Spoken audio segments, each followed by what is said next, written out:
ने हाल ही में 14 जुलाई को LVM-3 M4 रॉकेट के जरिए अपने तीसरे चंद्र मिशन चंद्रयान 3 का सफल प्रक्षेपण किया।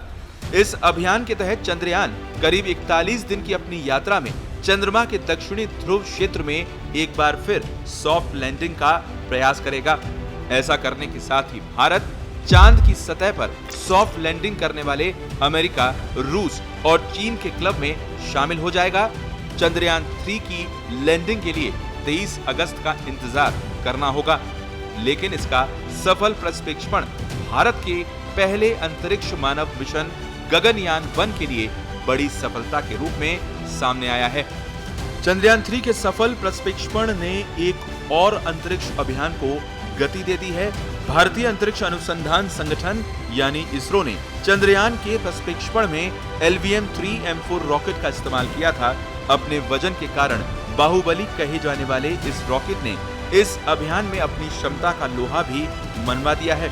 ये सफलता इस लिहाज से बेहद अहम है कि भारत के महत्वाकांक्षी मानव युक्त अंतरिक्ष मिशन गगनयान में इसी रॉकेट के संशोधित संस्करण का इस्तेमाल किया जाना है।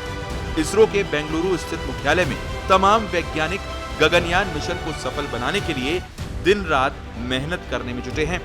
इस प्रोजेक्ट के तहत अगले साल 3 सदस्यीय दल को 3 दिनों के लिए 400 किलोमीटर दूर कक्षा में भेजने और फिर समुद्री सतह पर उतारकर उनकी पृथ्वी पर सुरक्षित वापसी की परिकल्पना की गई है। गगनयान 1 मिशन के लिए चंद्रयान 3 मिशन में यूज किए गए रॉकेट LVM-3 M4 का ही इस्तेमाल किया जाएगा, लेकिन इसमें कई बदलाव किए जाएंगे। 2024 में उड़ान भरने वाले इस मिशन के तहत रॉकेट में 3 भारतीयों को ले जाने की योजना है।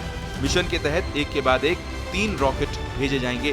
पहले 2 मानव रहित होंगे, वहीं तीसरी बार में यात्री भेजे जाएंगे।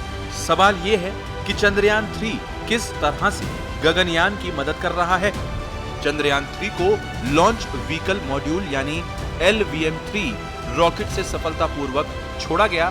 गगनयान के लिए इसी रॉकेट का मॉडिफाइड वर्जन इस्तेमाल किया जाएगा, यानी LVM-3 M4 रॉकेट में कई बदलाव किए जाएंगे, क्योंकि गगनयान और उसमें बैठे एस्ट्रोनॉट्स को अंतरिक्ष में छोड़ने के लिए भारी रॉकेट की जरूरत है। भारत के पास इससे ज्यादा भरोसेमंद और भारी रॉकेट नहीं है। LVM-3 की सफलता की दर 100% है। चंद्रयान 3 को ले जाने वाले रॉकेट में कई ह्यूमन रेटेड सिस्टम लगाए गए थे। ह्यूमन रेटेड सिस्टम का मतलब ये है कि इंसान को ले जाते समय रॉकेट किस तरह का होना चाहिए, कितनी सुरक्षा होनी चाहिए, इंसानों को ले जाते समय उसमें किसी तरह की गड़बड़ी ना हो, थोड़ी भी दिक्कत आने पर रॉकेट मिशन को एबॉर्ट कर दे या फिर गगनयान कैप्सूल को खुद से अलग दूर फेंक दे। स्पेशल रिपोर्ट, पत्रिका टीवी।